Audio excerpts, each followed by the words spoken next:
আসসালামু আলাইকুম ওয়া রাহমাতুল্লাহি ওয়া বারাকাতুহু। নাহমাদুহু ওয়া নুসাল্লি আলা রাসূলিহিল কারীম, আম্মা বা'দ। সম্মানিত সুধী, আজ আমি আপনাদের সামনে খুবই গুরুত্বপূর্ণ একটি আমল নিয়ে উপস্থিত হয়েছি। তা হলো হযরত আবু হুরায়রা এবং হযরত আনাস রাদিয়াল্লাহু তাআলা আনহু উভয়জনের পক্ষ থেকে বর্ণিত।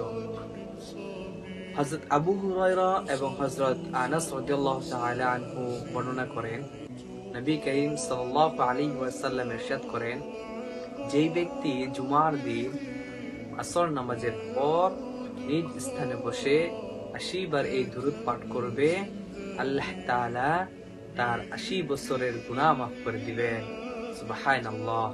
দুরূদ শরীফটি হলো, আল্লাহুম্মা সাল্লি আলা মুহাম্মাদিন নাবিয়্যিল উম্মিয়্যি ওয়া আলা আলিহি ওয়া সাল্লিম তাসলিমা।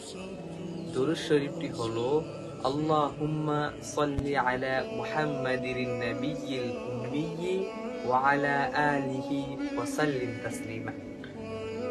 সম্মানিত সুধী, আজ শুক্রবার, পবিত্র জুমার দিন। ইনশাআল্লাহ আমরা সবাই চেষ্টা করব আজ এই আসর নামাজের পর এই আমলটি করার জন্য। ইনশাআল্লাহ জুমার দিন বেশি বেশি দুরূদ শরীফ পাঠ করার চেষ্টা করব ইনশাআল্লাহ। ওয়া তাওফীকি ইল্লা বিল্লাহ। আসসালামু আলাইকুম ওয়া রাহমাতুল্লাহি ওয়া বারাকাতুহু।